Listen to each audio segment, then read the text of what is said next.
How do you learn who you really are? It's not found in books. It's found on the battlefield. But now we're at least live on the battlefield of the mind also. But like, I just want to keep continuing on where we're going, because HEROSTOCK is going to be such an awesome thing. I know that we're you said like multiple states of people are coming in. I know we're driving in from Northern Illinois to come and see you guys also. So we're going to be coming in from out of state. But I don't think a lot of people like may know what the heck is HEROSTOCK and like what is it. So I think it's a good opportunity. Like Jason Steiner, the creator of HEROSTOCK, which is now this leader of leaders who is putting together and facilitating the greatest of facilitations. What the heck is HEROSTOCK? HEROSTOCK is a night for our veterans, first responders, and Gold Star families to not just only hang out and listen to great music, great food, a great atmosphere with like-minded people. It is now a networking event to link not just person to person, but also, nonprofit to nonprofit, veteran to nonprofit, first responder to nonprofit. The cool thing is we've seen a lot of crossover where a lot of the veteran nonprofits are going, you know what, you're a cop, but you don't really have any nonprofits for you, but you want to ruck with us? Hop on, let's go. You don't have to be a military veteran to be part of our group. And we're seeing that through a lot of different groups now. I actually just went up to Michigan this last weekend and fished with the Primal Outfitters. And he's now opened it up to veterans, first responders, and Gold Star families. And, they're seeing what I did with HEROSTOCK, and there's a lot of them that are jumping in and going, it's not just veterans. The first responders, man, they see this stuff every day, in and out, multiple times a day. And it gives them a place where they can meet like-minded people, because honestly, first responders and veterans have a lot in common when it comes to the mindsets, the warrior mentality. So it's really become kind of a cool deal where now everybody's coming together in this, and you're opening your arms to, Gold Star families that they lost a loved one for the freedoms that we have every day.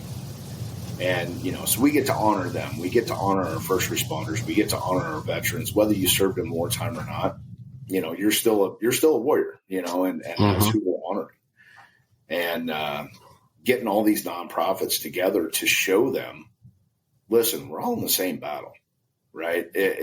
Everybody is working towards that same goal, is to lower that number of veteran suicides or first responder suicides per day.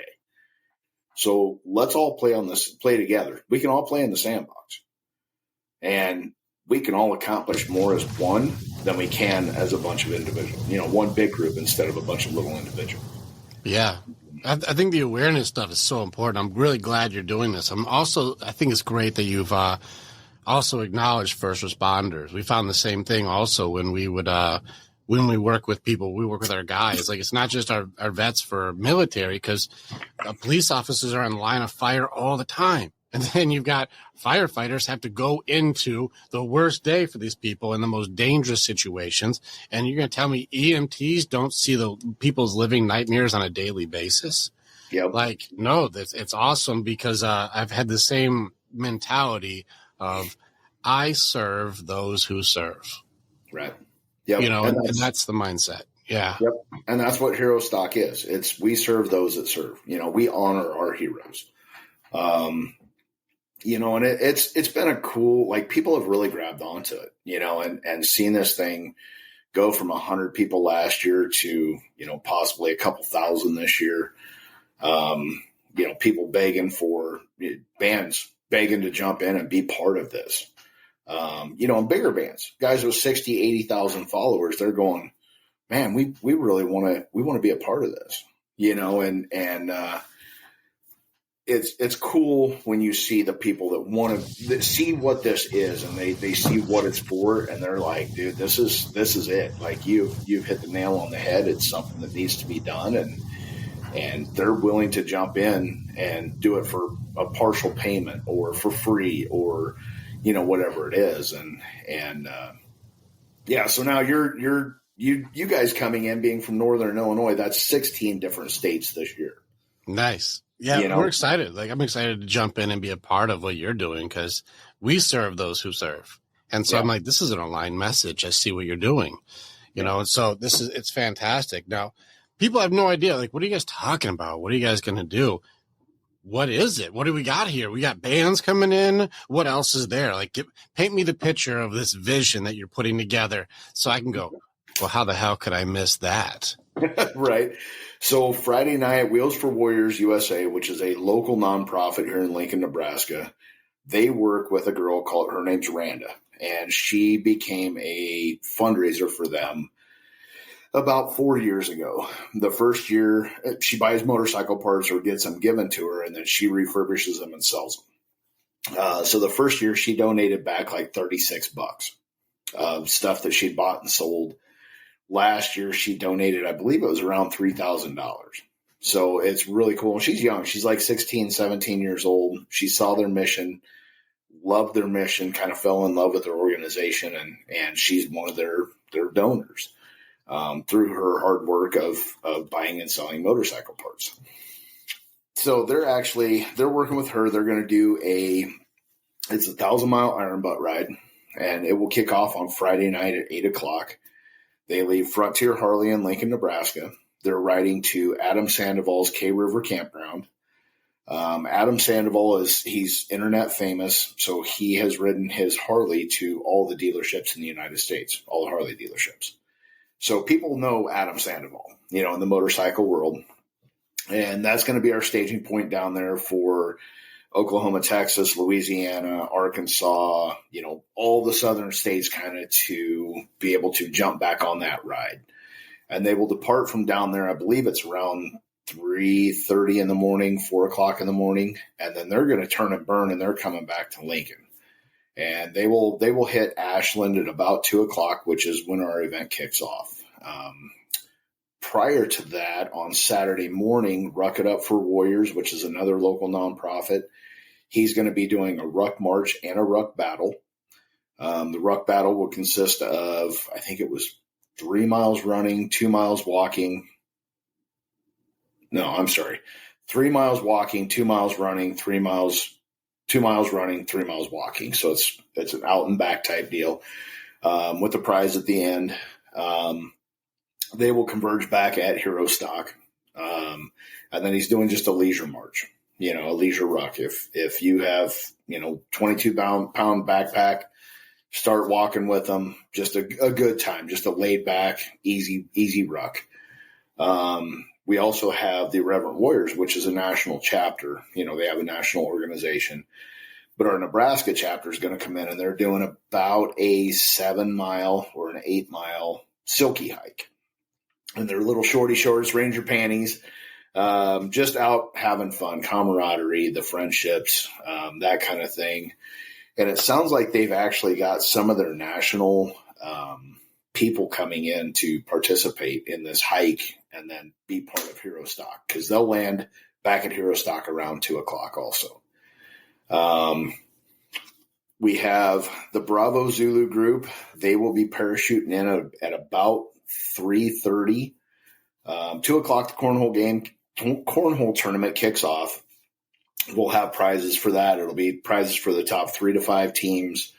The first team knocked out, we're going to give kind of a gag gift prize to, just because, you know, why not? And then 3:30, we're going to kick off the music. So my daughter's actually going to kick us off singing the national anthem. Bravo Zulu group's going to parachute in with a 20x40 American flag, pending weather. And then they're also coming in with a Gold Star family. So they'll parachute into the event. My daughter's going to sing God Bless the USA by Lee Greenwood. And then she's got one more song she hasn't figured out yet which one she's doing. And then we're actually going to hand the mic off to the Guitars for Vets. So Guitars for Vets is a national chapter. They have a chapter out of Omaha, and Taylor Ullman, which runs that, she's just an amazing person. And they've posted like stats and how many people they help, you know, per month throughout the United States and how many, lessons they've given. And basically their organization, you sign up for a 10-week course. And in 10 weeks, they teach you how to play guitar. And, it's something for the mind to continue to work as you're learning, playing guitar and stuff, and something you can do on past that 10 weeks. And then at the 10 weeks, once you graduate, they give you a guitar, the guitar that you learned on. So now you've got the instrument, they've given you the tools. So now you can continue to learn that piece. So they'll be playing about a 60 to 90 minute set. We have the Blue Collar Band coming in from Western Nebraska. They do a lot of bars, that kind of stuff. They're kind of a bar band, but they do festivals and that kind of thing. They do a lot of cover stuff. They've got some original stuff. So they're coming in. They're huge veteran supporters, first responder supporters too. So that's really cool to have them along. The next one up is actually Scotty Hastings. So Scotty Hastings joined the Army, served over in Afghanistan. He was doing his mission, ended up taking 10 bullets from his left thigh to his right shoulder. He ended up getting put out to Walter Reed for recovery. And at Walter Reed, they have all kinds of things for these guys to do to help them with recovery. And one of the things that he did was he picked up a bow and arrow. And they have competitive shooting there. So he started trying to shoot the bow and arrow. Well, with the damage to his nerves in his right hand from taking the bullets in his shoulder, he had no feeling in his hand. So as he was releasing the trigger, he was skipping arrows off the concrete and he was sticking them in the ceiling. And the instructor comes by and goes, dude, you got to stop. Like, you are a safety risk. You can't continue to do this. And he's so hard-headed, he grabbed a left-handed bow and he started shooting left-handed. And he actually made the Paralympic team for the military. Shot competitive archery from 18 to 19. He was a national champion. COVID comes in and shuts it down. Shuts down all the competitive sports. So he grabs a guitar and starts watching YouTube. Teaches himself how to play guitar. And at that time, Nashville was all shut down, but all the bars around Nashville were still open. So he starts hitting open mics and getting up and playing and singing. And next thing you know, he has now signed with a Nashville label, Black River Entertainment. So he's now a Nashville signed artist, veteran singer. Just an amazing dude. Talked to him for about 45 minutes one night on a job site and got him signed to the event. I now text with him on and off. We'll just, shoot a text back and forth. Hey brother, how's things going? And always answers it. He's always there, just a great guy. So he's going to play about a 90-minute set. And then Dylan Bloom with the Dylan Bloom Band is going to be coming in to finish off the night for the singers. He's out of Grand Island area here in Nebraska. Huge veteran supporter. I've been watching his stuff on Facebook, and he's always doing veteran events. Came in at a discounted price for us to do it. Just a great dude. So he'll actually finish off our bands for the night. But we've also got a lot of stuff going during the day and during the band. So we've got about 20 to 25 items we're going to have on a silent auction to help pay for next year's event. We've got we're calling it a 100-0 raffle. And I kind of thought it up while I was on a job site working one day. And I talked to the guy that runs Primal Outfitters out of Michigan. And he was like, he goes, I'm pulling out of my own pocket to do this. I'm having a really hard time with fundraising and that kind of thing. And he goes, I'm serving all these different veterans and first responders and putting them on my boat. And he goes, man, I'm just really struggling with it. So we talked a lot about, fundraising and different ways that he can do stuff and some of the stuff that he can set up to make a little bit of money to try to help his nonprofit. Well, the next day at work, I was kind of, mulling that over in my head, the whole conversation that we had.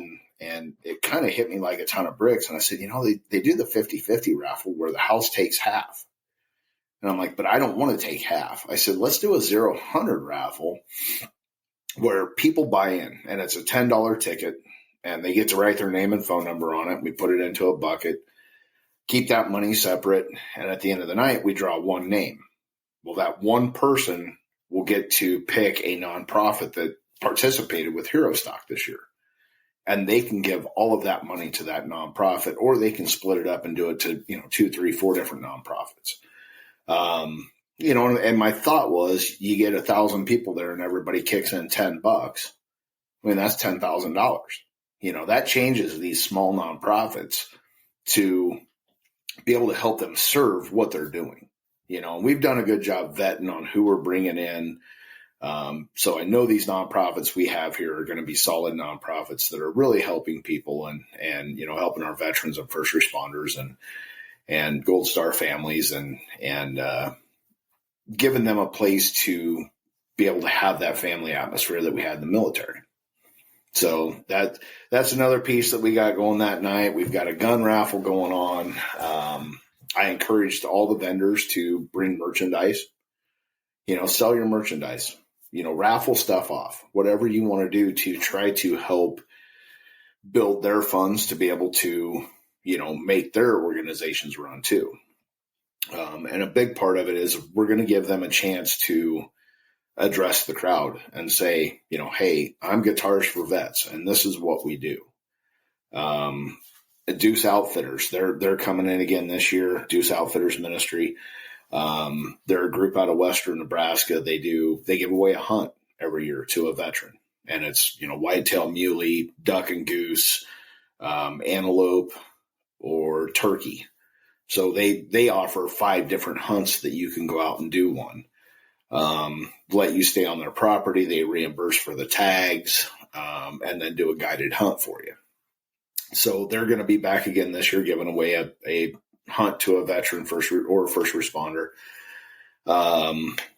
We've got, some guys that are veteran owned businesses coming in. So we have Steel Pig Forge coming in. He was on Forged in Fire, and he actually, I believe he won Forged in Fire, and he's going to raffle one of his knives, and it's like $1,000 knife, so we've had a lot of people really grab a hold of this and jump in.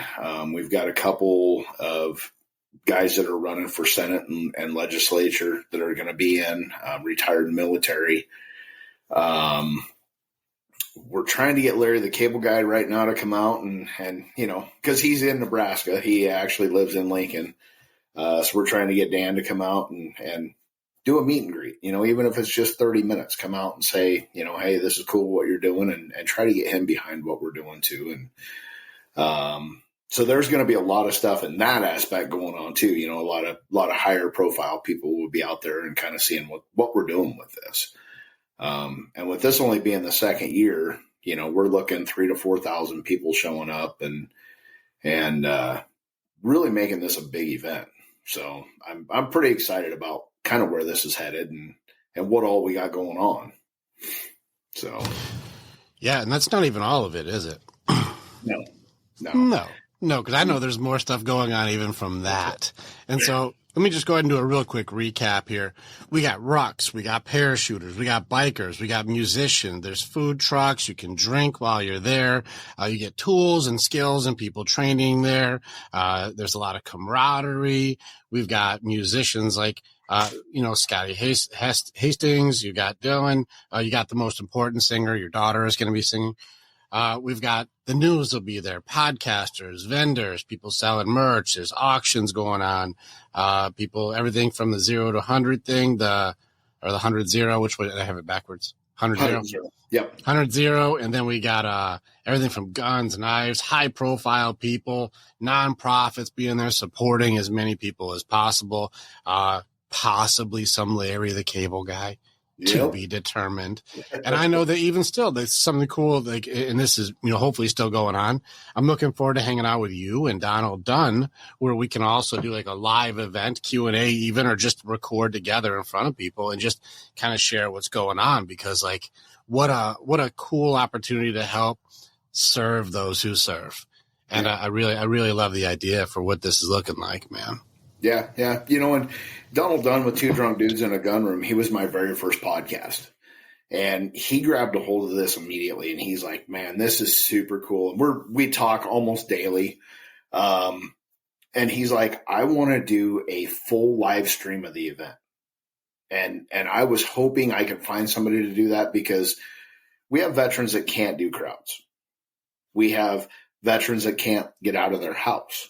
They don't leave their house. So this is a chance for them to be able to be brought into what we're doing, but still be at the comfort of their own home, so that they don't have to deal with the stress and anxiety of being in large crowds. And, a lot of stuff, a lot of moving parts, that it stresses me out, all the moving parts that I got going on. So, so it gives them a chance to be that piece to what we're doing without having to live in that stress and anxiety of actually being there. And maybe it's one of those deals where they watch it this year and they go, you know what? I'm going to try it next year. I'm going to try to go out to this event. And even if they're only there for 30 minutes, get them involved with what we're doing and let them see there's 66,000 nonprofits and growing in the United States, and to be able to give them a home away from home, because I can tell a veteran stuff that I wouldn't tell my family. And I know that, like, the combat guys, it's even more so, they don't want to unload on their family. They don't want their family to know the ugliness that they had to do. And first responders too, right? They have to take that jacket off when they walk in that door and not lay that on their family and go, we had to, take 3 kids out of a burning house today, and that kind of stuff. So for me, it's you're giving them that opportunity to get with like-minded people that will not judge, that will not, they're going to embrace it. They're going to hug you. They're going to, thank you for what you're doing. And that's not, not everybody wants that thank you, but it gives them a chance to get that off their chest and be able to make a connection with somebody that this guy's he's got my 6, man. And now I've got somebody that I can talk to that's outside of my unit or outside of my, firehouse, that I can call up on a bad day and say, dude, I'm having a rough day. And they might not even be able to talk, they might not talk about what that rough day is, but they got somebody that they can call just to talk, that won't have any judgment and be able to relate with what they're saying and give them that opportunity. So that's a huge piece to this too. The networking side of this, it never started out to be that way. This was literally a one-day, one-off event, was never going to make it past last year. We had the 100 people show up last year, and I had calls and emails and texts and, dude, you have to do this again. This is amazing, and it made me realize that there was a need for it. It filled a void that wasn't there. And to be able to open this up to these nonprofits that are doing these great things, and I'm searching these through basically every day. I'm going through my phone, searching different nonprofits and contacting them and that kind of stuff. And there's nonprofits that are showing up here this year I had no clue even existed, and they're within my backyard. So what else is out there, that I don't even know about?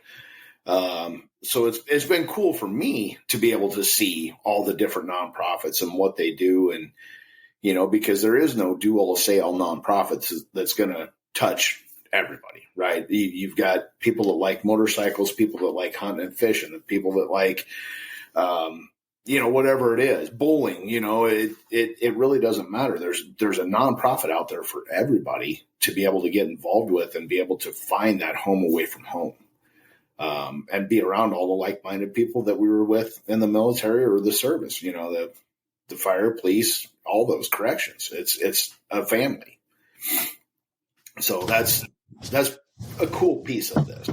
Cool is probably the most underrated statement you can say for it, because it's life-changing stuff that's set up, and people don't know what they don't know, and that's where I'm with you. You're speaking my language for what I do, which is like people usually cannot handle the truth of a warrior's reality. Right. They can't. And so to think that your spouse or your friends or your kids or your, like people are supposed to be able to take or handle the unload, most of the time they can't, and this is not just veterans. Like I know first responders or even nurses and people who go through really difficult stuff. They come home, they got spouses like, oh, I can't even deal. Even my girl, I love my girl, but I know that she's not my sounding board for these things. You have to have your brotherhood, or you have to have your place that you can go and go, I have to unload this on somebody who's capable. But most people, the vast majority, are not.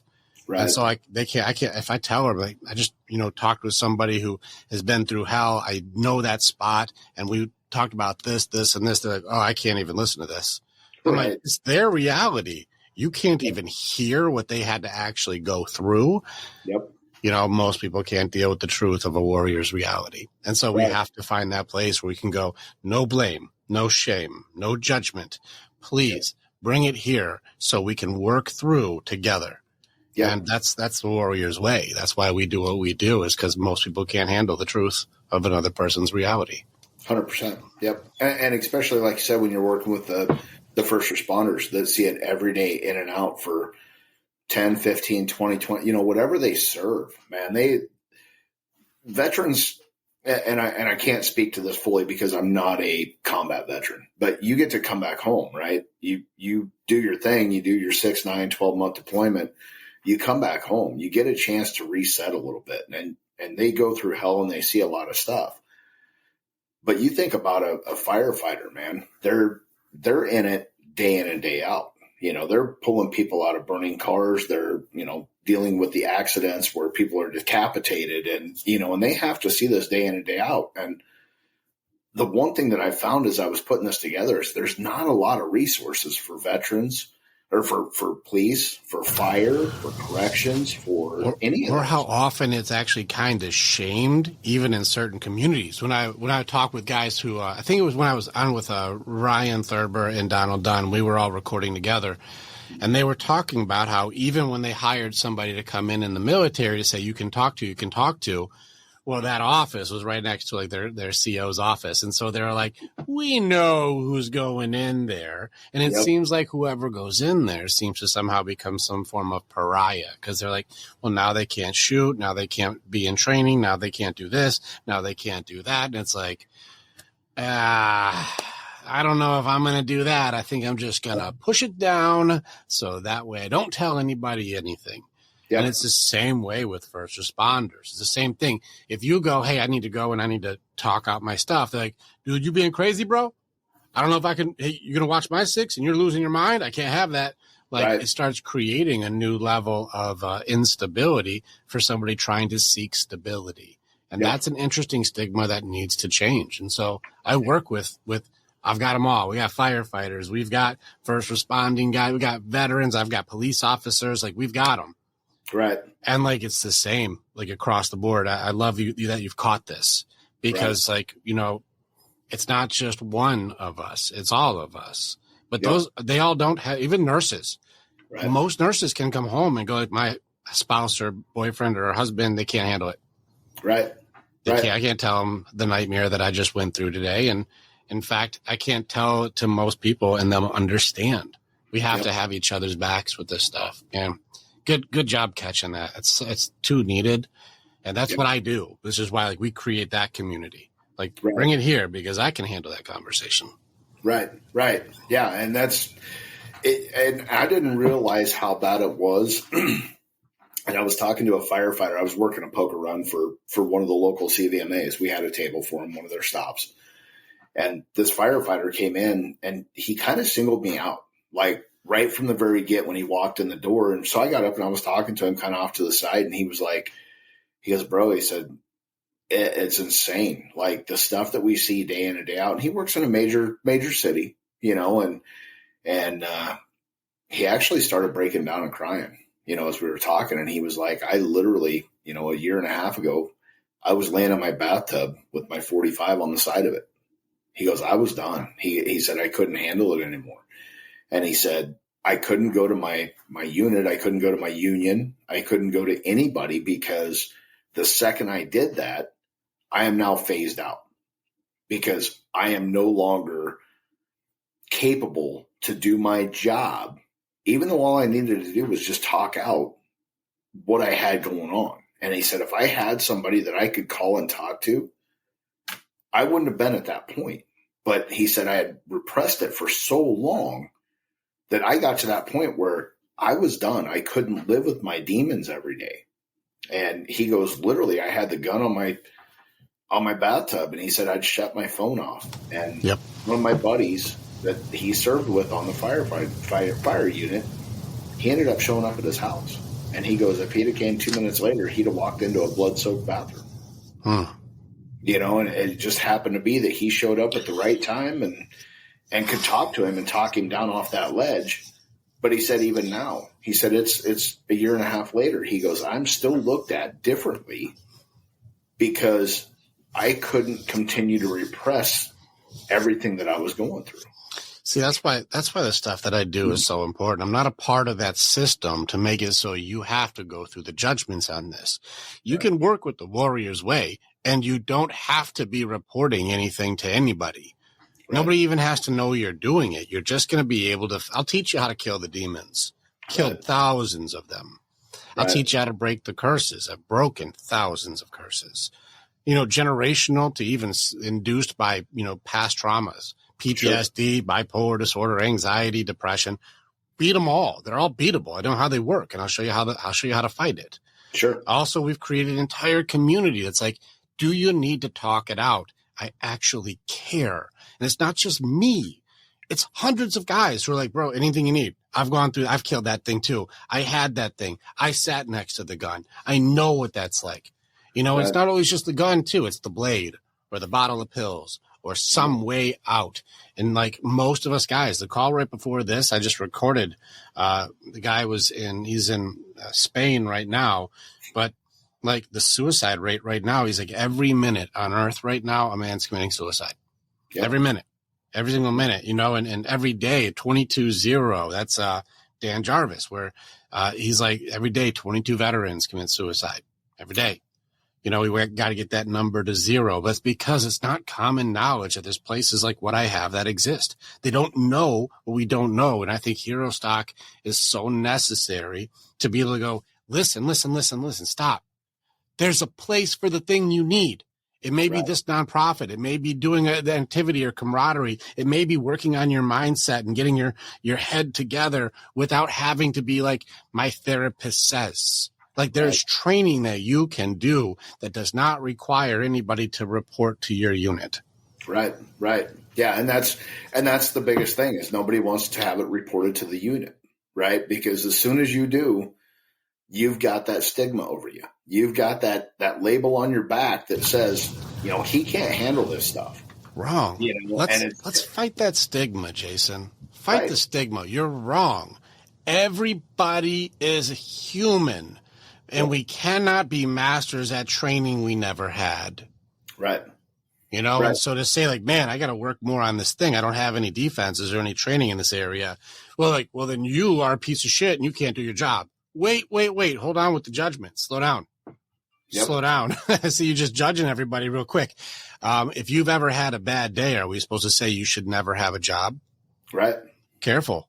Like we're breaking the golden rule just in this game we're playing. Like, and so there has to be a place, and this is why the Warrior's Way. I'm not promoting myself too much, but I just see where it fits into your dream. Sure. And going like, this is where we serve those who serve by giving you the training tactics and tools to beat the demons that are in your head, because the battlefield of the mind is a fucking nightmare, but it's time to start getting some victories under your belt and not just getting annihilated, because this fight is beatable if you're trained. And most people were not trained in that, or the part of compassion, vulnerability, trust, love, those pieces were torn out because you live in a nightmare. Yep. Well, let's Yep. start beating the nightmare and then get your humanity back. Right. See, and I want you to promote yourself because I believe in what you're doing, right? So it's a piece that doesn't get talked about enough. It's a piece. What you are doing is something that is not promoted outside of your own promotion because, they want you to go to the therapist because the therapist takes money. The therapist doesn't want that people to know like people about you, right? They want to take their money.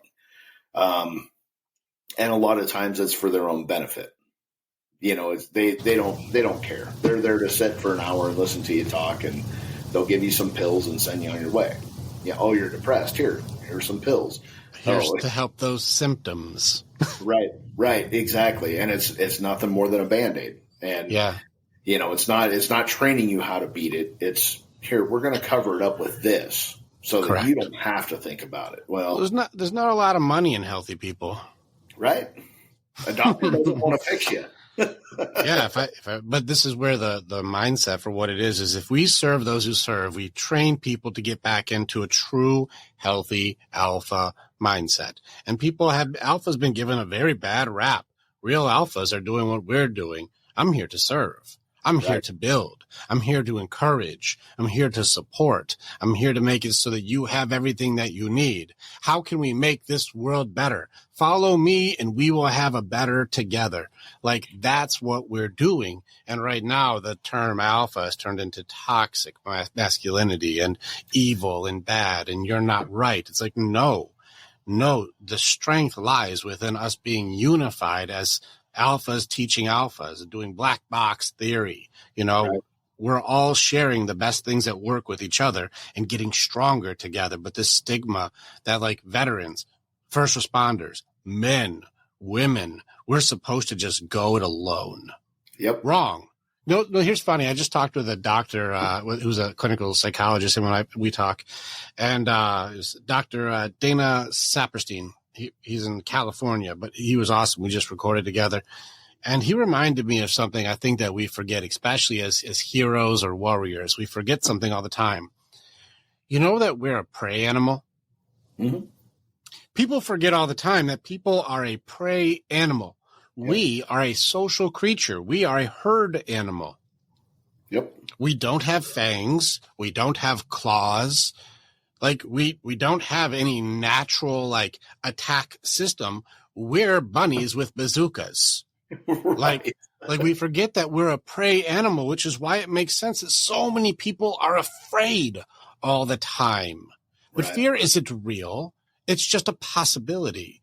And so here we are acting as prey animals that forget that the reason that the prey animal works is because it's a social creature. We're supposed to be able to talk. We're supposed to be able to trust and hang out. And some people, they're selfish. Some people are manipulative. Some people have issues. Sure, hurt people. This happens. Where can we go to alleviate the damage? Where can we go to know thyself and learn how I operate so I can create healthy boundaries, be a good leader, have non-negotiables, hold the line in a healthy way? Not hurt people because I'm hurt, but know how to manage my grieving cycles so I don't stay hurt. Sure. There's training for this that people aren't doing because if I train you how to beat it, you don't keep coming back for more. Yep.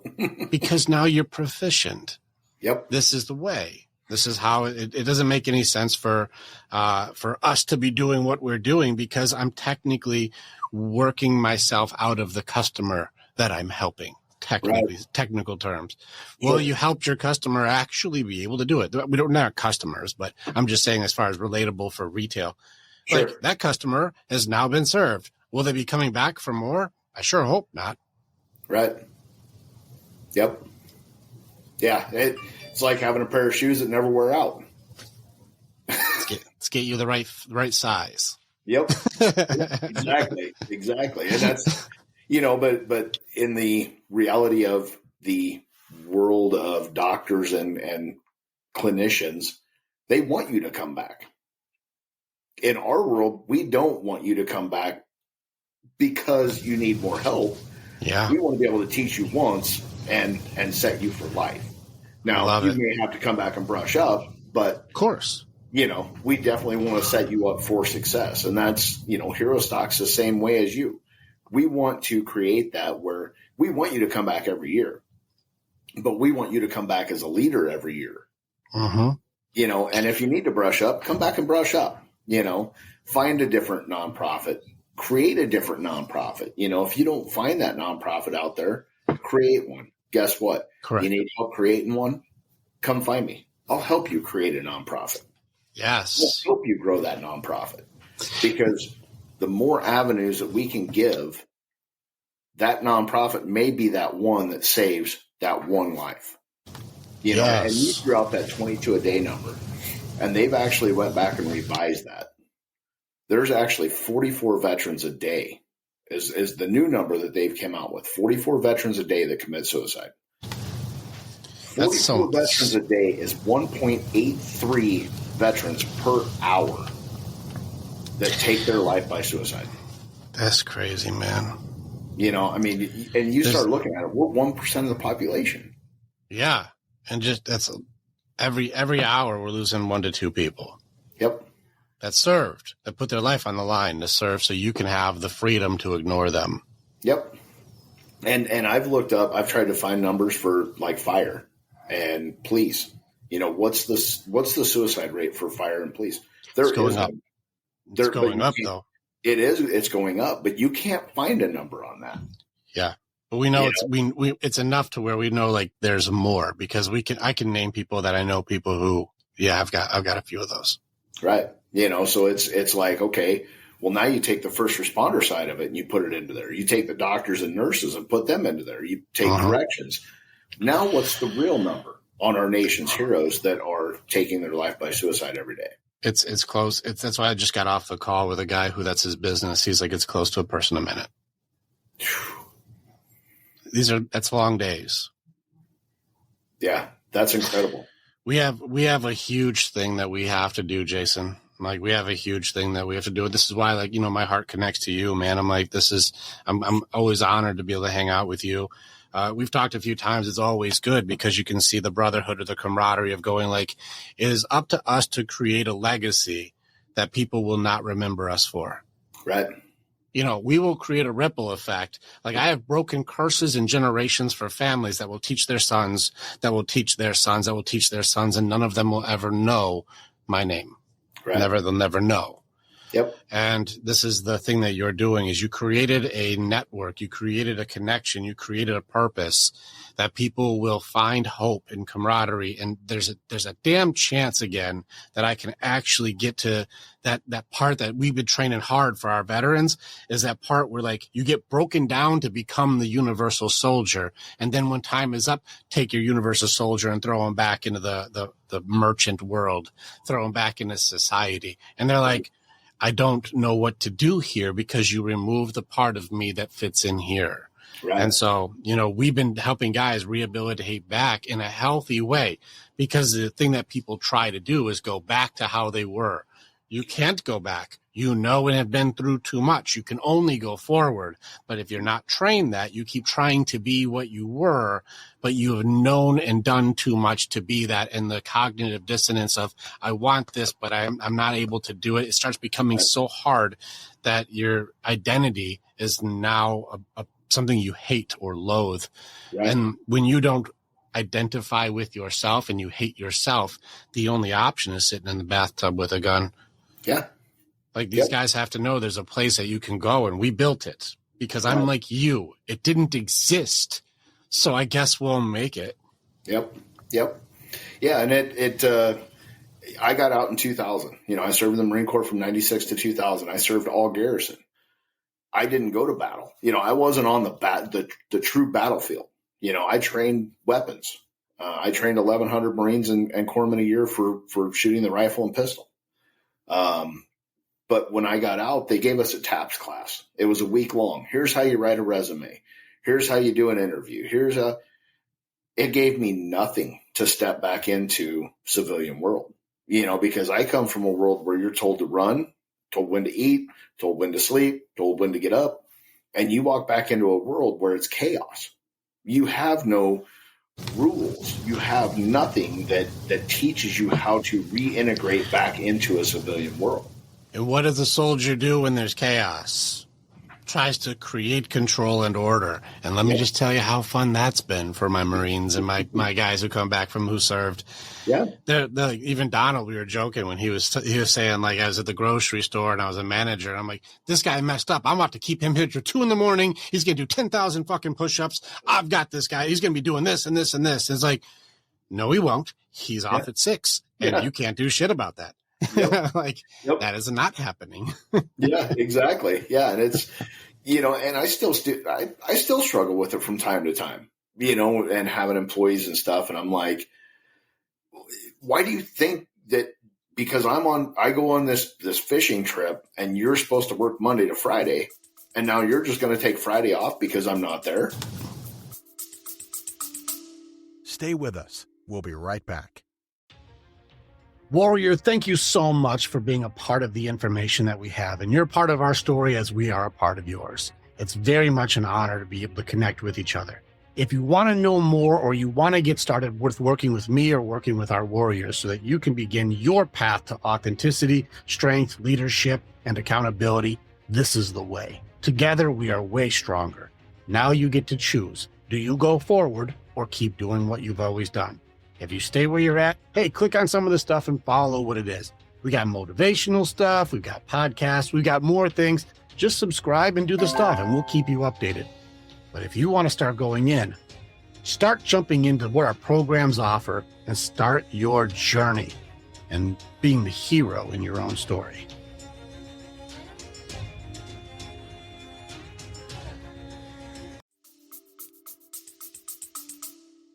Well, it's because this is the leadership part. And this is why when I train my guys in the leadership areas, it's about the healthy boundaries and understanding that if you cross it, I'm not mad at you. And it's we're not going to have any problem. You're fucking fired for sure. Right. There's a consequence, but I'm not mad. Take the day off. Do whatever you want. It's no problem. Just know that here's the line. And as soon as you cross it, you don't work here anymore. And I stop giving you monies for whatever you like monies for. You don't get those anymore. Right. So that's okay. I don't have to have somebody who doesn't want to be here. I don't want it either. And if you want Friday off and all the rest of the days off, I'll promote you to customer and we're good to go. Right. Yeah. Yeah, exactly. No problem. Not mad at you though. I don't have to lose my cool. I don't have to lose control. But how many times do you see the guys, and I see military guys a lot, especially in like when it comes to the definition of the word respect. I love the word respect because everybody I've ever said, like, please tell me what it is. It's like they're scratching their heads to explain what it is because it seems different for every person. Right. And like, I actually have the definition of respect if you ever want to play. So like, I've taken like high level coaches and go, please tell me what it is. And once we actually break it down, they're like, that was fucking brilliant, dude. I never thought of it like that. I'm like, but we use it for everything. Yep. So here's my military guys getting out and they're going, you didn't put the boxes in the back. What the hell is wrong with you? Not all right. You need to be doing this. You're being disrespectful. You're being this. And I'm like, look at your leadership style. Yep. It is not them. Who trained them? Yep. This is you. But you are coming into a world with painters, dancers, merchants, and you're going, hoo, hoo, hoo. And they're going, what the fuck is he yelling for? Right. I can go over here and work where they don't yell. Yeah. I am not a Spartan. I don't know what you're doing. Exactly. I'm a blacksmith or a potter. I don't know what are we screaming for? Inside voice, please. You're giving me my anxiety. Like, right. Exactly. Yeah. Well, and that's kind of the cool thing with like HEROSTOCK. You get to be around those people that are Spartans that come and speak Spartan. Oh. Exactly. It gives you that day to do it again, right? And and connect. That's the big thing. Connect. Well, also being able to see like, hey man, I've been struggling with that part where I've been speaking Spartan, and like, here's the thing: one of the rules in the Warrior's Way is don't attack your pack. Nothing wrong with being dangerous. Nothing wrong with being powerful. Nothing wrong with being scary, but do not attack your pack. Right. This is a bad leader. And so a lot of times, if they don't understand how to work through this stuff inside of here, which is highly repressed, if you don't understand how to manage your outlets, understand yourself, you're going to blow up on your kids and your wife or your girlfriend. And I see it all the time. These guys come in and they're in kill mode over spaghetti. Right. And you're like, oh man, you don't attack your pack. You are not a protector anymore. You are now the most like terrifying thing in somebody's life. Right. Your PTSD is now giving someone else PTSD. And this is why we have to work on like, no, let's get rid of that. It's beatable. Right. In multiple ways, it's beatable. Right. Yep. Yeah. Well, and I like Donald, he's actually writing a book to explain, and he goes, I don't care if I make a dime off of it. He goes, I want to be able to explain to my wife and kids why I was the way I was, because he had that mentality that the world's fucked up. Like, you're wrong. I'm right. Correct. You're wrong. That's everybody's mentality, by the way. Right. Yeah. Right. Everybody. That's everyone's.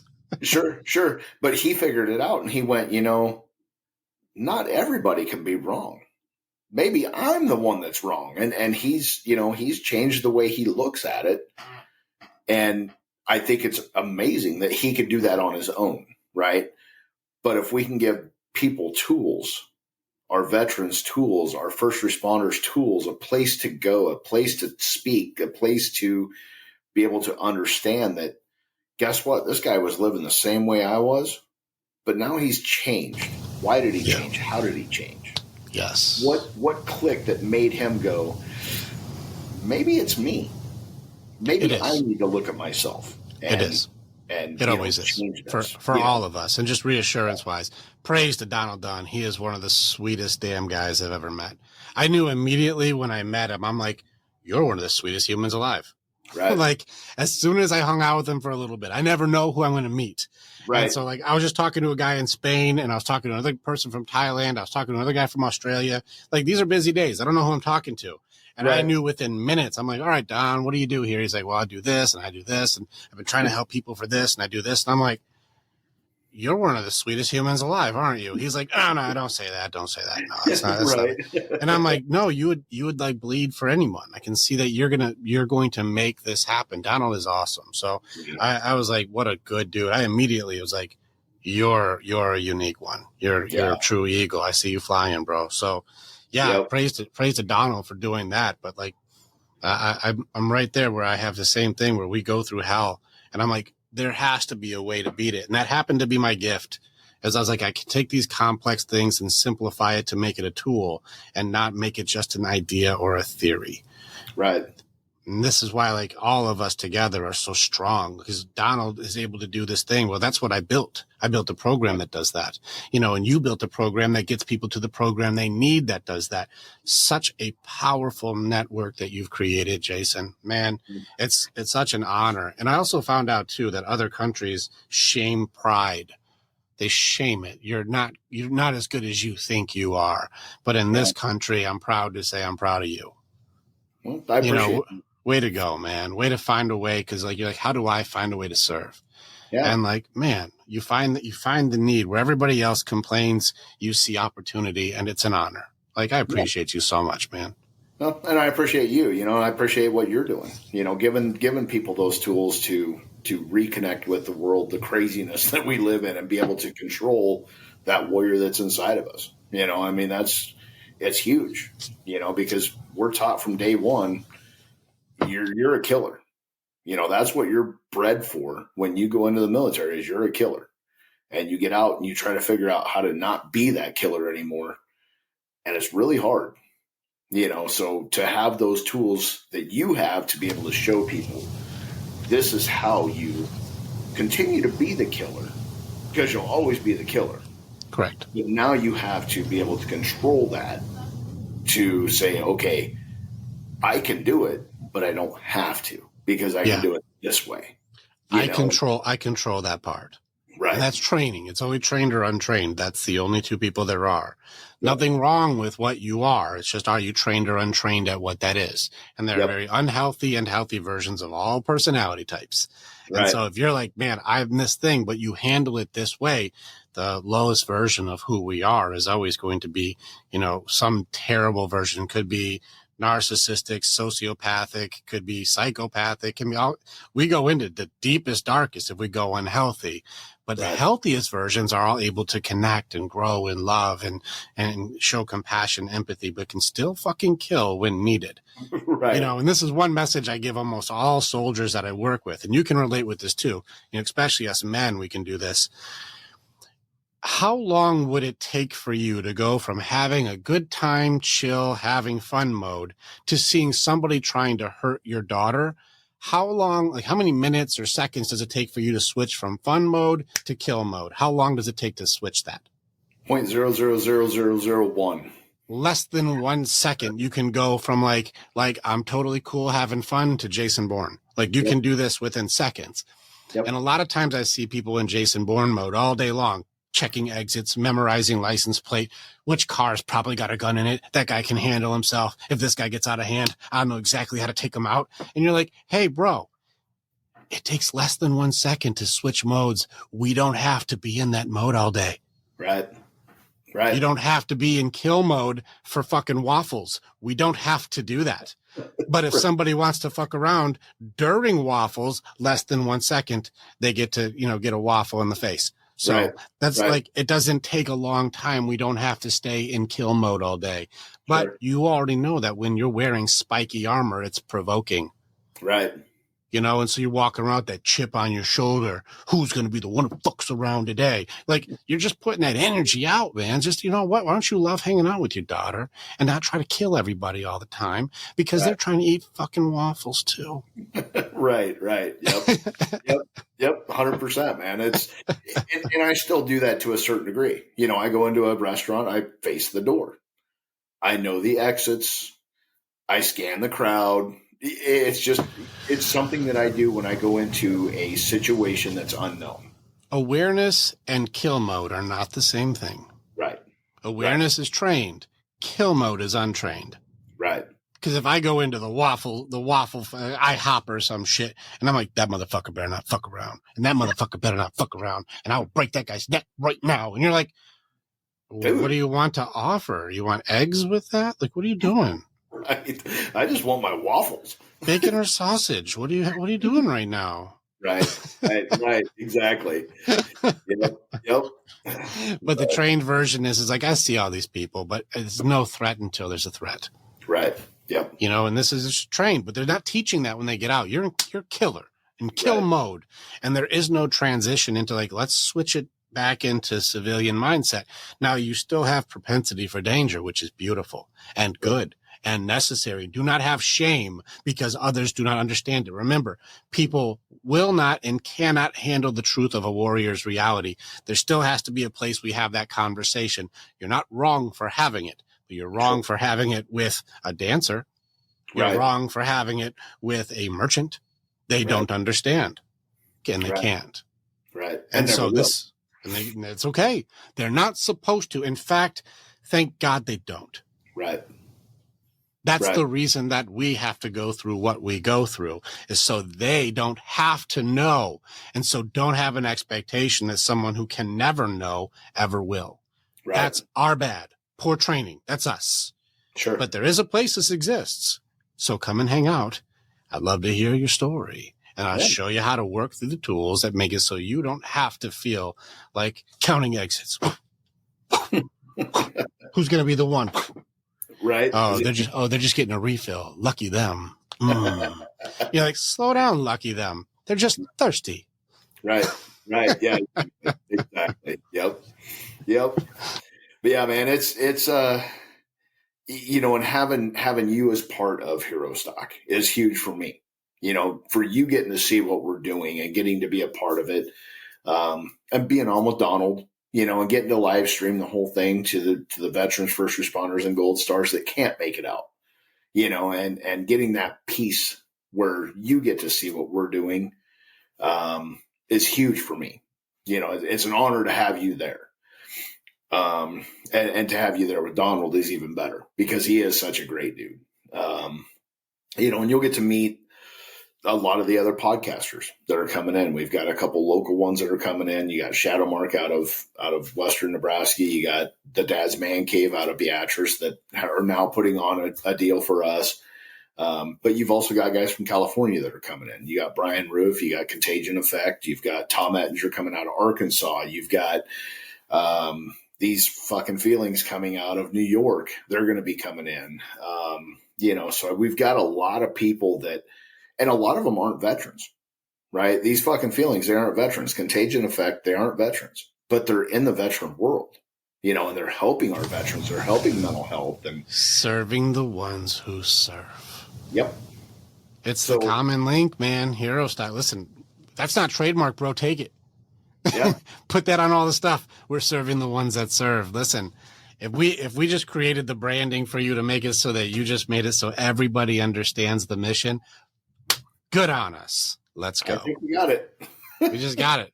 What is HEROSTOCK? We're serving the ones that serve. And if you serve those who serve, doesn't matter if it's veterans or first responders. If you serve those who serve, come and join the party. Yeah. Be a piece of it, man. And it's cool the way this thing has taken off. Like I'd mentioned, we went up and we fished Primal Outfitters with them up in Michigan on Lake Michigan. South Haven, Michigan sits right on the water. So we went up and we fished this last weekend and took my daughter up, and one of my board members went with me and took his son up. We had a great time. It's a beautiful area. If you ever get a chance to go, it's an amazing area to go. But we actually scouted venues. That was the main reason for the trip, was to go up and scout venues, because next year we are pretty certain we will be, if everything aligns and monies are right, we can actually do a pre-HEROSTOCK party up there, because one of the things that he said was it's hard to get the veteran nonprofits to work together. And the one thing we really want to push is we have an event. You have a nonprofit. Together, we can grow this. We're all working towards that same goal.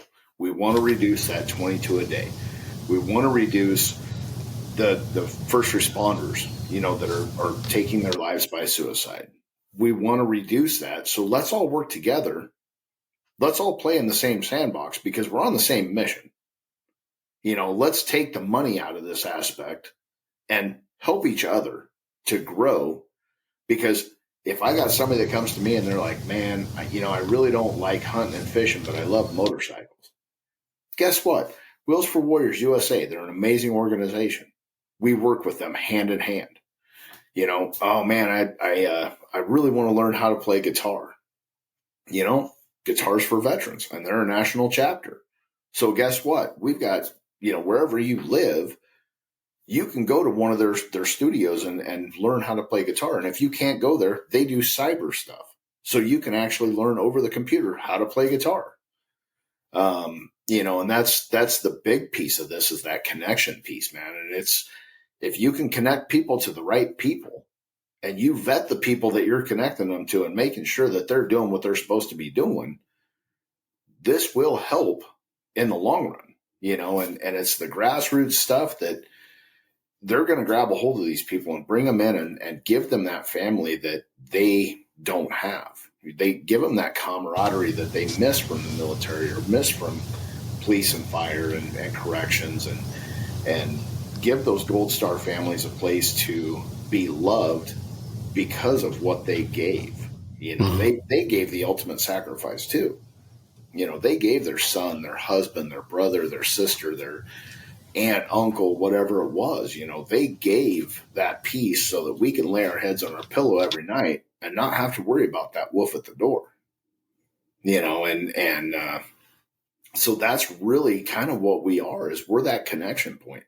We want to be that connection point to not only in Nebraska, but for the nation, and be able to have that place where everybody can come and meet that person or meet that organization that meets the needs that they have at that time, because needs change all the time.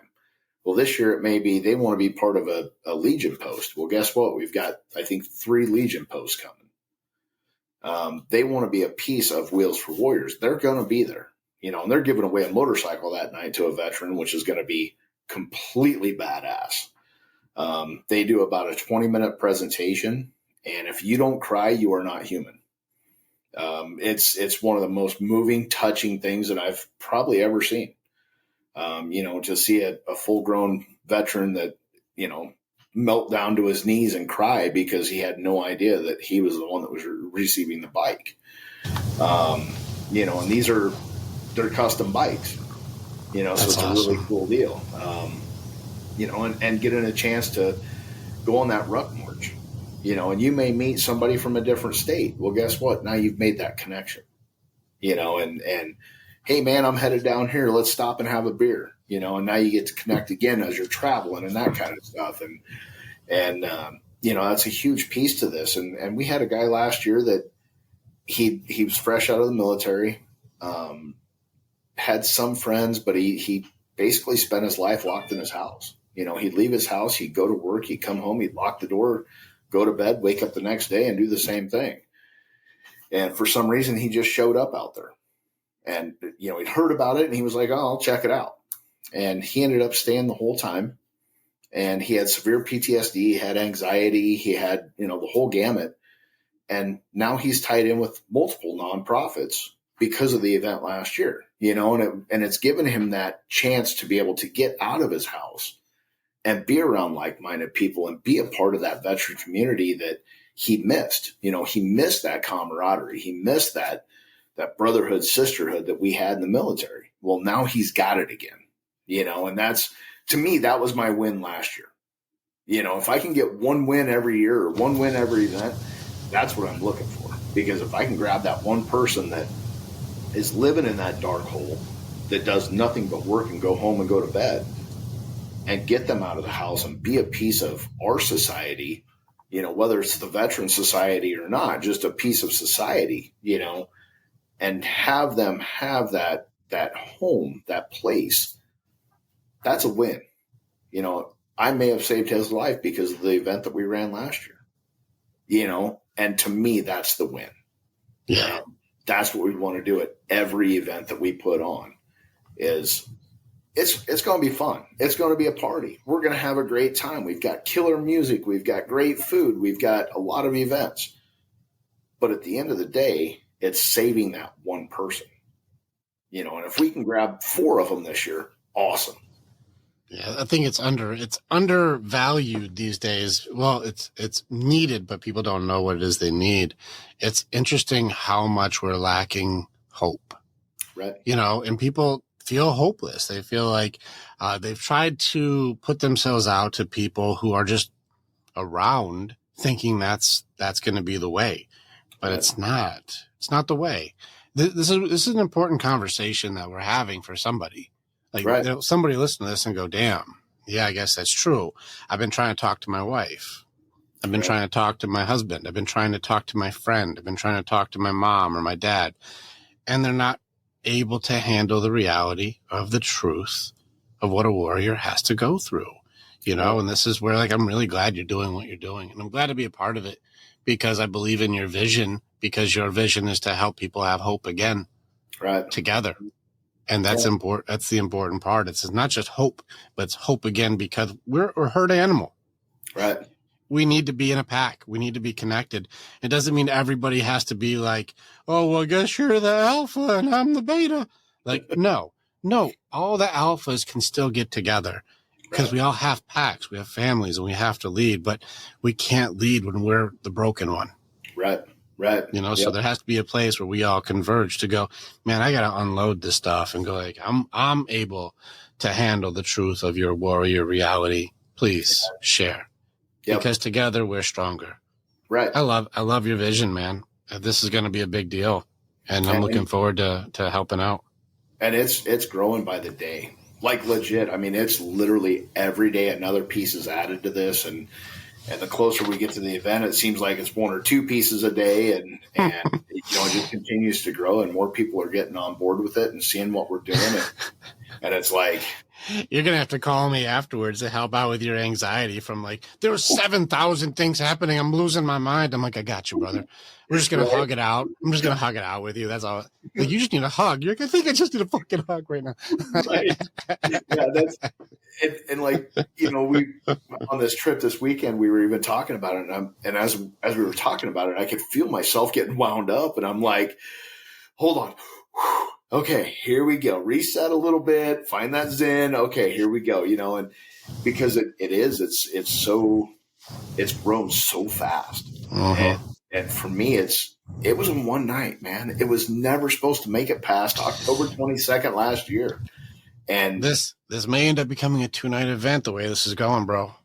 Yeah. Well, next year we're looking at a 2-night event because we would do it this year, but we can't extend our venue, to make it a 2. And technically it may end up being kind of a 2-night because I'm putting something together at my house as a pre, and we're inviting the board down, and we're inviting the podcasters in, and people definitely, if you can make it to that, this would be the year because it's the last year you do this at your house too.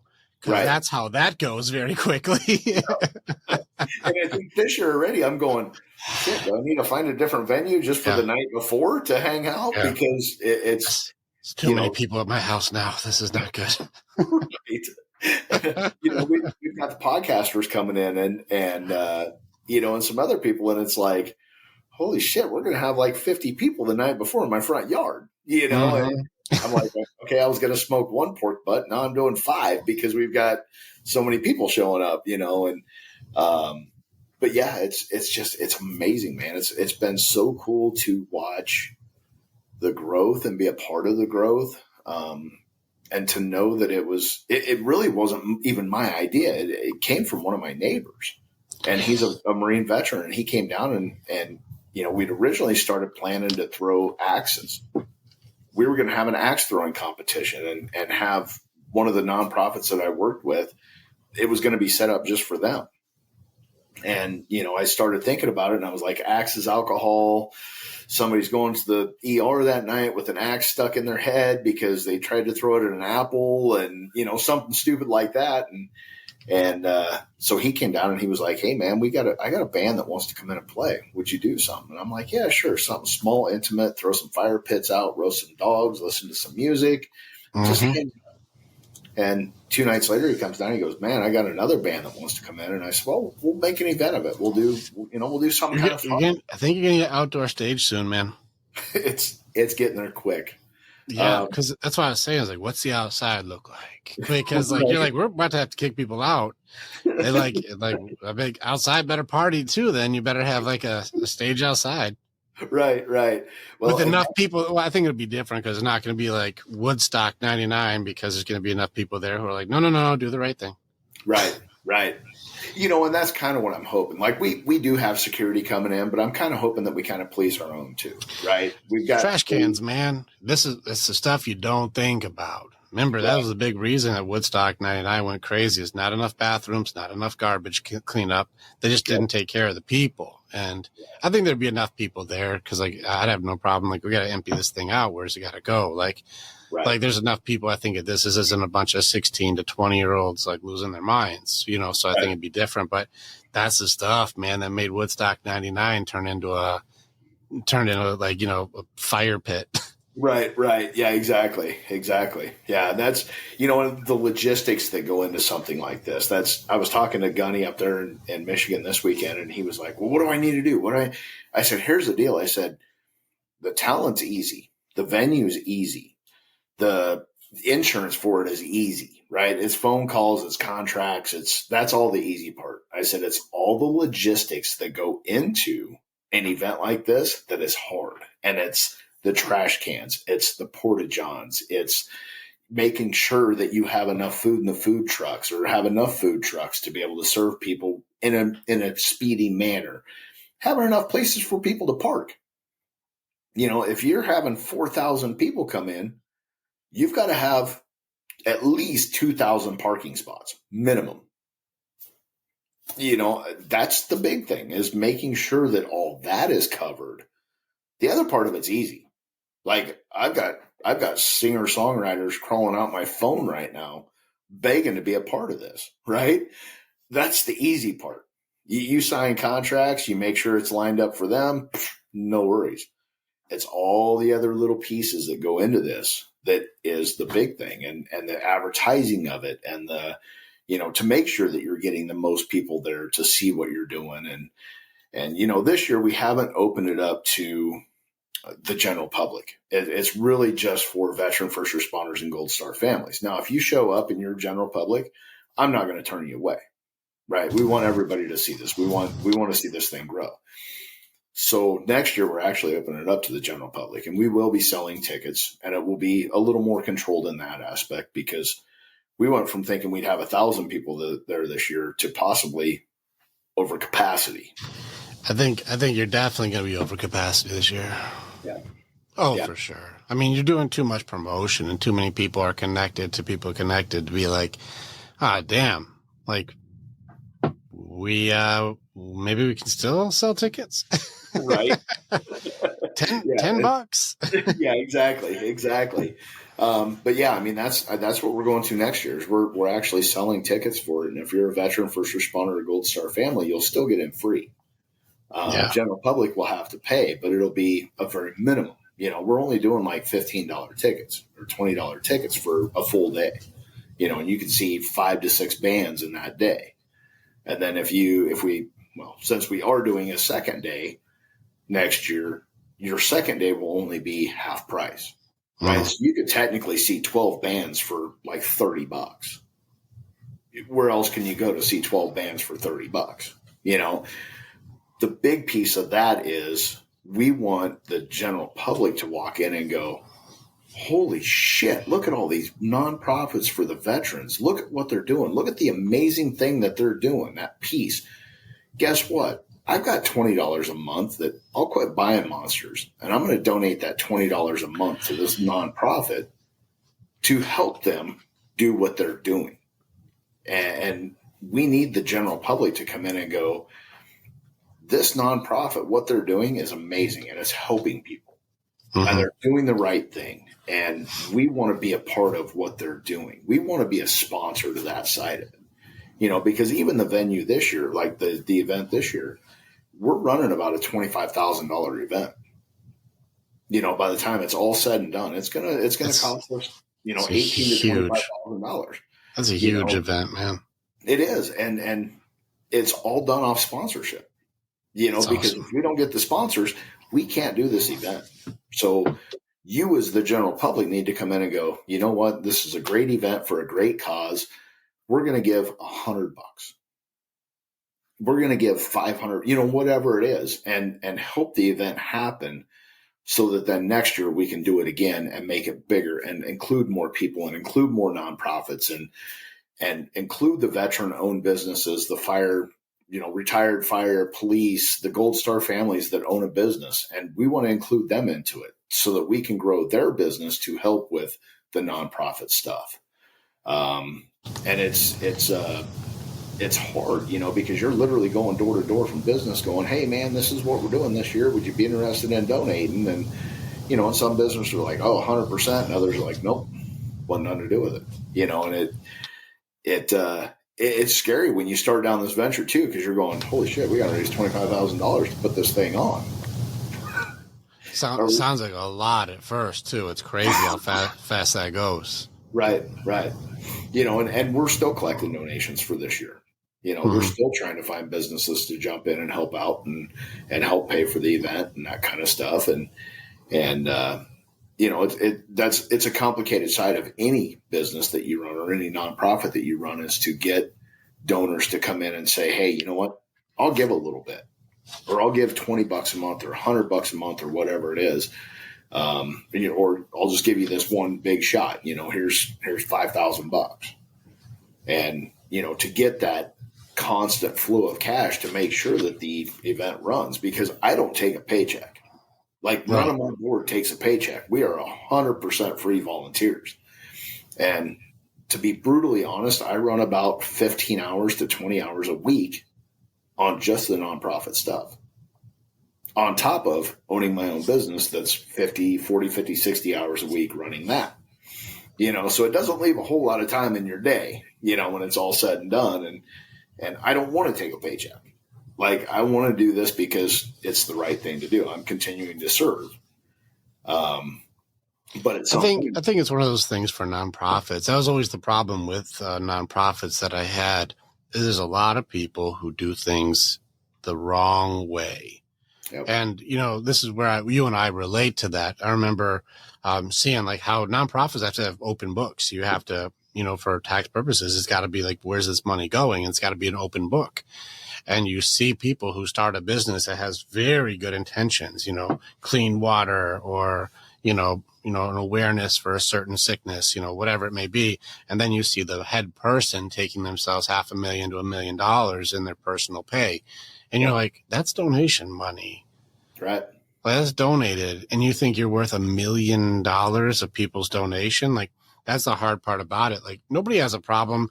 Even if it was like, yeah, they pay themselves 80 to 100K or even, justifiable. They make 200K a year because they help so many people. You know what? Fair enough. So you just start hitting like, I need to be a millionaire off of somebody else's suffering. Yep. Well, here we are. I don't think that you're one of us. Right.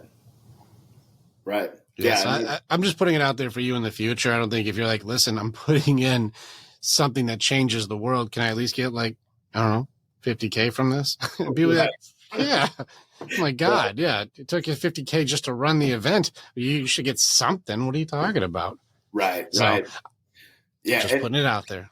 Well, and as this grows, we've actually been approached to do a concert series with it and take this on the road. So this next year is going to kind of be our tester. We're looking at South Haven, Michigan. We scouted those venues. We found one that would fit perfect. We're starting the conversations already about that. We will be doing one down in Rolla, Missouri with Donald Dunn. He's going to work together with us in Operation Encore to put together an event down there. And it's going to be kind of a fundraiser for us and Operation Encore. Donald is like, I don't want anything out of it. I'm like, you're running the radio station. You're doing the podcast. You're doing this. You're doing that. You need to take that guy's big ass heart. Right. So we'll definitely be doing those two. We've been invited down to Nashville by the Scuttlebutt podcast to do an event down there. He has a full venue that's 100% free. So we're definitely going to check that one out. We've been invited to like 12 different states to do this next year. I'm like, there is no way that I can run 13 different events in 1 year and still run my business. There's no way. Unless your nonprofit starts working like a regular nonprofit and you do pay yourself. Sure. And then you could. And then you can actually start changing the world. Right. And that's kind of a future thing. Like, I know at some point this will turn into a full-time job. I mean, it already is, honestly. Yeah. It will turn into a full-time job, and I will end up having to take some pay off of it, and my board will have to take some pay off of it, that kind of stuff. But it's never meant to – I'm not going to live on top of the hill off of what I'm making off of this, right? I'm still going to run my business. I'm still going to do what I have to do there. But some sort of compensation, I'm sure will at some point. I think it only makes sense. Like I said, there's a difference between like how much do I need versus doing it for greed. Right. Yep. And that's kind of, this is where I need to be, and that's what we'll take, and everything else stays within the organization. And and as we grow the concert series side of it, if it really does happen, because we'll do Missouri, we'll do Michigan, possibly Nashville. Maybe California. There's a question mark on California right now, Central California, with the contagion effect. Yeah. Duke Cooper, which he runs All Nations United.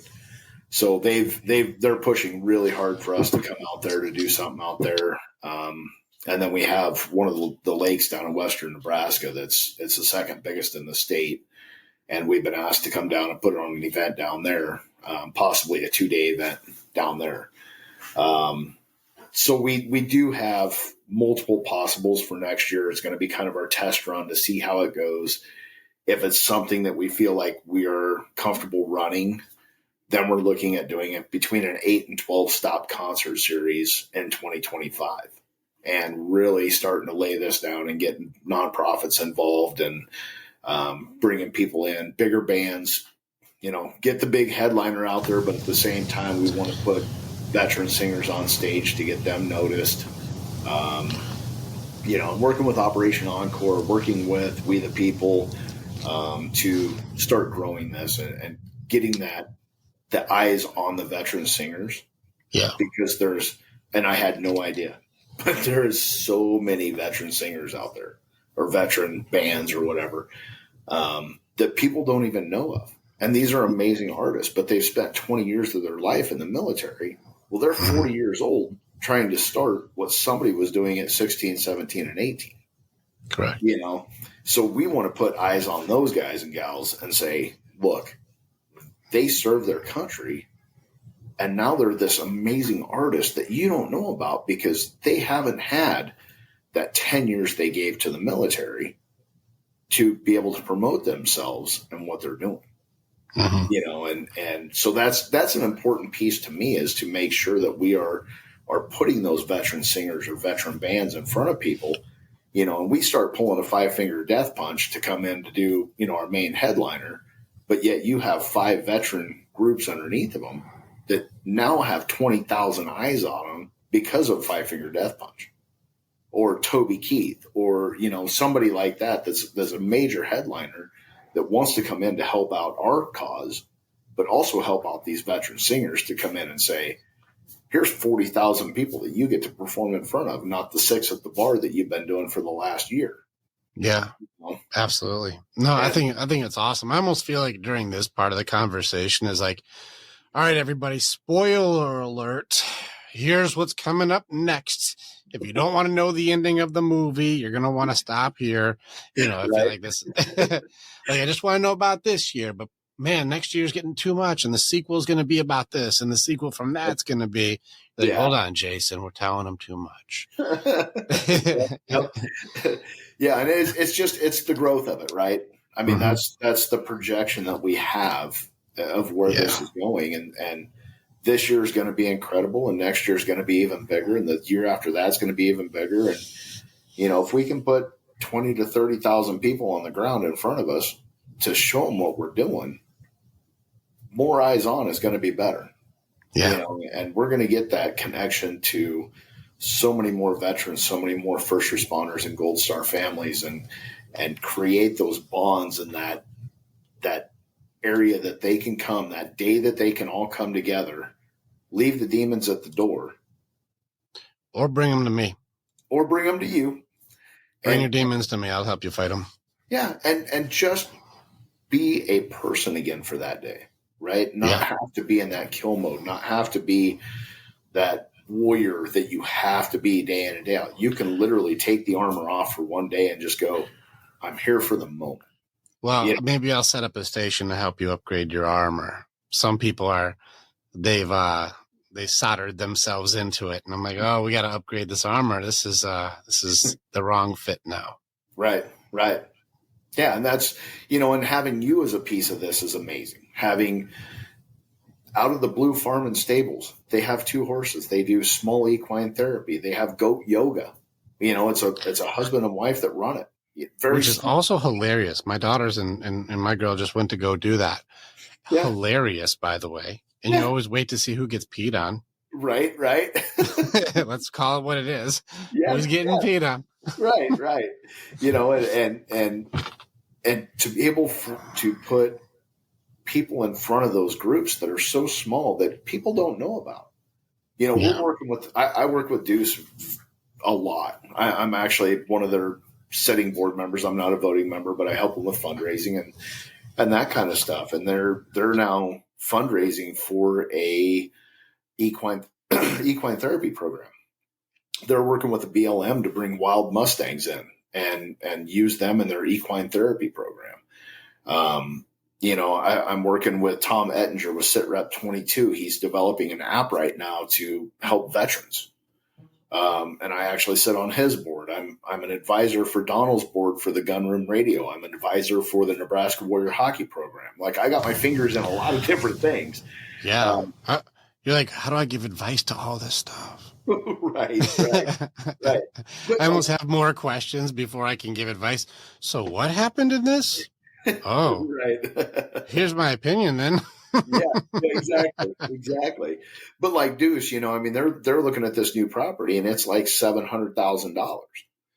And, I was talking to the president and I was like, here's the deal. I said, once you guys get this property locked in, like for your fundraising side, you set up a tiered system. You've got the building, you've got the land, you've got the round pen, you've got the chutes, you've got unlimited ways to help pay for this property and be able to maintain and continue to run it. You just have to be able to break it down into all of these different areas for donorship, right? And that's kind of what I figured out even this year with HEROSTOCK is, we created a tiered system, but we left so many things undone that we could have added to the tiered system, to help with the donors to go. And you put it in black and white. You're the top tier sponsor. You get all of this stuff. And this is what we will do for you to help us out. Right. Yeah. And you got to have that give and take. And, a lot of people go into a sponsorship meeting or a pitch and they're like, I need $45,000 of your money to run my organization. And people are turned off instantly. You walk in and you go, I want to bring this to your attention. This is what we're doing. We run 100% off sponsored money, and this is what we're doing. And most of the time they go, well, how can we help out? You know what? Monetary is always amazing. Takes $1 to run these things, right? But I want your support. I want you to support what I'm doing. I want you to push out my information to all of your people that you know to help support us. And 9 times out of 10, you will walk out with a check. Mm-hmm. Instead of walking in and going, I need $7,000 for ice time this year. That's what we have to have. People are like, well, we were going to get 500. And you're like, well, no, I want 7,000. Oh, man. Thank you for the 500, man. It helps a lot. That pays for a couple hours of ice for us, right? You know what's really funny about this is also a part of what we do with a relationship. Like when we're coaching and teaching with relationships, is the same concept. Right. The exact same thing that you just said is actually a big reason people's relationships struggle. Sure. And we had videos that actually went really viral about like, well, what's your intention? Because if you don't say it, people will make it up for you. Right. And if you're going to tell me husbands and wives don't make up what you meant by that text message with no emoji, you're wrong. Right. Same thing. We're like, I wanted you to do this and this and this. You go like, well, that's great. No. But if you go like, hey, my intention is for us to be able to have a great partnership. I love you so much. Can we just make this thing awesome together? And they're like, hell yeah. There's at least stuff in there for me too. That sounds great. And that's like what you're saying is don't go like, I want this. Go like, here's what's in it for you. Yep. And we're going to build something great. And they're like, well, hell yeah. Yeah. Yeah. I want to be a part of this. I'm just hoping somebody's relationship was like, maybe I should talk like that. Right. State your intention, you say. What video is he talking about? Go check it out. It's on our TikTok. Right. Yeah, exactly. I actually I was working with a guy out of Florida that was doing a fishing deal. And I'd seen him on Facebook. He was struggling for donations. So I called him up and I was talking to him. And we talked for an hour and a half and I gave him a lot of ideas and a lot of this, that, and another. And it was about 3 weeks later, he made a post on Facebook and he's like, yeah, I see you on my post right now. You said you were going to donate this, this, and this. I still haven't got anything from you and yada, yada, yada. And I'm like, okay, done with him.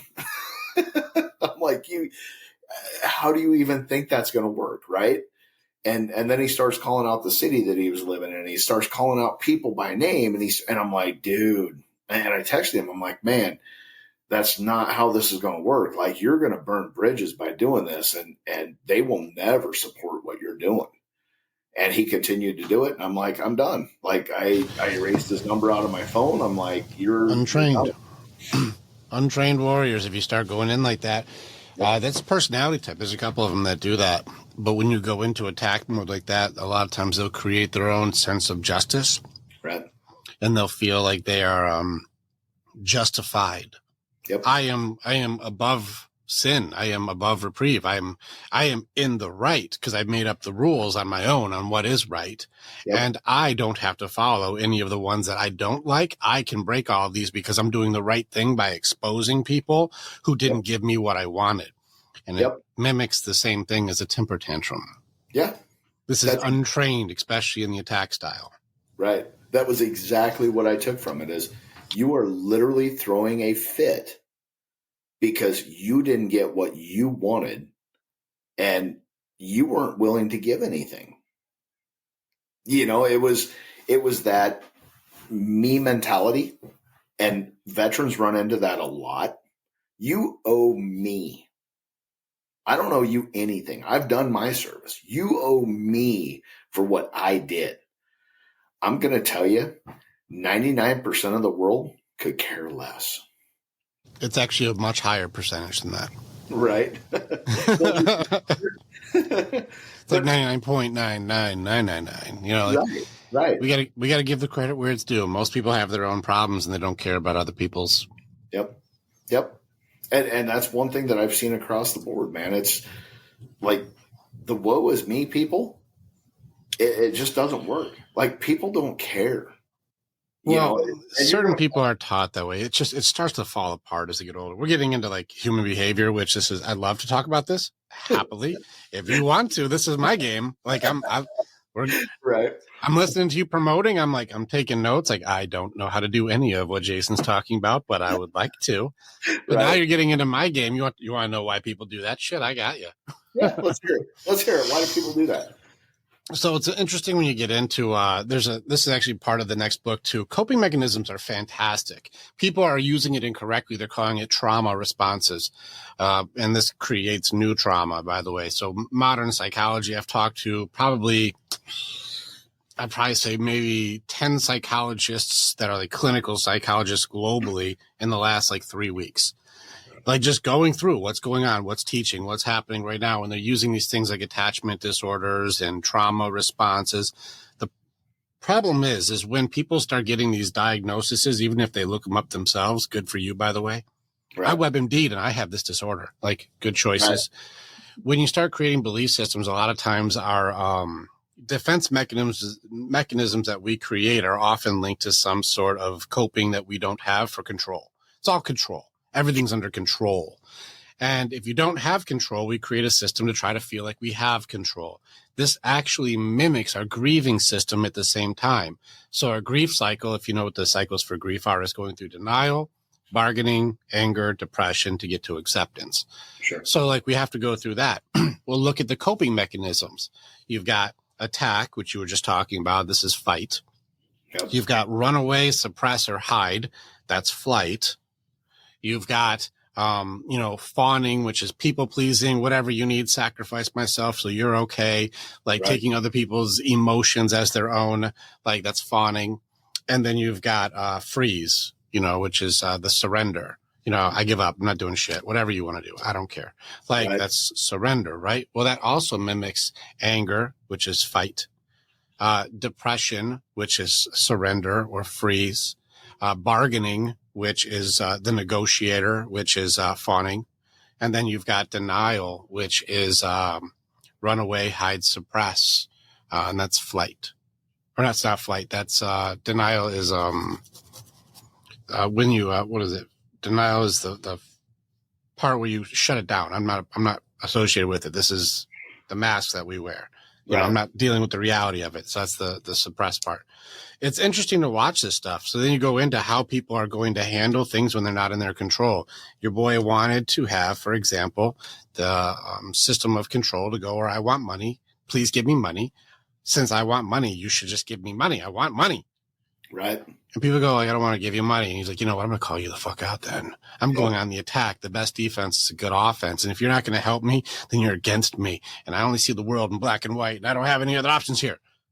Which gets into then your belief systems. And a lot of things can fall under 4 categories of growth. And the first one is the victim mentality, is things are happening to me. That happened to him. That poor guy. Life is happening to him. Poor me. Right? Then you got the next level up is when you've grown a little bit and you work, you start realizing that all the stuff that's happened is part of the story to create your power and create your purpose. There's a reason why it had to happen. And now life is happening for me. Sure. First, life was happening to me. Now it's happening for me. Then you get to the point of acceptance, and this gets into the higher levels of, understanding. And when you get to that balance within yourself and your heart, mind, body, and spirit, then you start realizing that life happens. Right. Didn't happen to me, didn't happen for me. It's simply happening. Sure. And then you get to the highest level of things when you start getting into high growth, which is life is happening through me. Sure. And I think this is the conversation we're having today is how can the gifts that I'm given, how can the power that runs through me, how can I use this to serve others? What's happening is happening through me. The energy is all connected. Our hearts, our spirits, our purpose, our drive, our choices. It's all connected. It's not happening to me. It can be happening for me, but most of it is just happening. But I know that the choices that I make and the love and the energy and the things that I can provide and serve are happening through me. And I don't have to get angry and have a temper tantrum on Facebook for everyone to see because I simply have no concept of personal understanding or growth. Yep. Yeah. And that's simple, man. It is. Once you're trained, right? You got to be trained. Correct. That's what it is the training that goes into it. And obviously he was untrained and he went straight to attack mode and he stayed there. Like he didn't move to any other mode. It was straight up attack. Correct. And again and again and again and again. And I'm like, man, that's the best way to kill your nonprofit. It's a gamble. That's why when I train anger, the anger section, which is almost every guy, I call anger the ultimate gamble because that guy went all in and pushed it all in on the pot. And he's gambling that if I call you out, you'll feel bad enough that you'll just do what I say. Right. Oh, that's a risk, bro. It's a risky gamble you're putting out there. Yep. He's like, because if this goes, he's like, I'm all in. Fuck you all. I'm all in. And someone's going to go like, fuck it. I'll call. Let's see what you got. He's like, I got nothing. Like, yeah, we kind of figured that. Yep. You do now, bro. Yeah, exactly. But yeah, it's interesting when you start working with the different nonprofits and the way that they're run, the way that they're handled. I've seen some bad stuff out of nonprofits. Mm-hmm. I've seen embezzlement out of nonprofits. And I've seen embezzlement by people that you trust. You think they're doing the right thing, and all of a sudden you realize, wait a minute, there was a lot of stuff going on that I shouldn't have trusted this guy, and you get burned. Sure. And so I'm very careful. Like I really try to look at the nonprofits that we are working with because of that. And you go on Facebook and you throw a temper tantrum like that, you'll never be at my event. It's just poor choices in general. Yep. Well, social media, it'll expose people. That's for sure. Oh yeah. Yeah. Because my thing is I don't want to put a broken person that is looking for a home with you. Because you are going to do nothing but cause chaos in their life. And if you're not set up for success, you're never going to succeed just by the amount of people that you have with you. And I don't want to be that person that puts somebody, and I'm not going to say that every organization, that every person is going to fit with every organization, because they join it. It's not always the right fit. But I want to make sure that I'm doing my due diligence to ensure that everybody that's at my event is doing the best that they can. And they're going to try to make sure that everybody can fit in their home. And watching I was like, done. You'll never be at my event. You have exposed who you really are. Yep. I see your purpose now, and you are not here to serve those who serve. It looks like you're here for yourself. Yep. Fair enough. Noted, brother. Have a good one. You are now on that list. You're that guy. That's you don't have to stay that guy, but right now you are that guy. Yep. And your results will show you your results. People are like, man, this always happens to me. Yes, It does, because that's what you believe it does. 100%. Yep. Well, listen, man, I don't know about everybody else who listens to this, but I know I'm going to HEROSTOCK. And this is kind of a funny thing, because usually this is like what, a newscaster or a podcaster would say, like, I'm going to I'm really fucking going to HEROSTOCK. I'm going to hang out with you. I got a big ass hug set up for you. Hell it's yeah. actually in this box over here. I got a big old hug for you, Jason. I'm looking forward to hanging out with you, man, and doing some more stuff. So yeah, for sure. HEROSTOCK, September 9th. It's in Lincoln, Nebraska, right? Ashland, Nebraska. Yep. Around the Bend Steakhouse. You got it. Ashland, Nebraska. Get your free ticket now. Because they're not going to be free forever. This will be the one and only free one. So yeah, the after party, you don't know about that. Right. It may drag on for a couple days. We have no idea. And I keep saying, I'm like, there's a cornfield right next to it. We may end up naked in the cornfield. You just don't know what's going to happen this year. So HEROSTOCK. Awesome, brother. I appreciate you so much, man. I'm looking forward to hanging out with you. And definitely this is gonna be a big turning point, I think, in not only your life, but a lot of people's lives. And I'm looking forward to being a part of this, supporting it, and then seeing where this goes next, man. It's such an honor to be not only collaborating with you, but friends with you, man. You're a good dude. Man.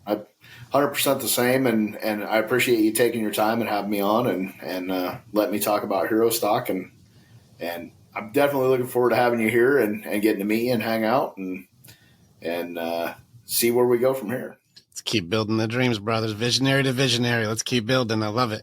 Hell yeah, man. Appreciate you, Jason. Thank you so much, brother. Thank you. Thanks, Rick. Later. Yeah, bye. Click on the button and you can become the hero in your own story. It's time to start making the choices to change. And the evolution that you're going to do begins with choosing the next step. This is the way. And together, we're always stronger.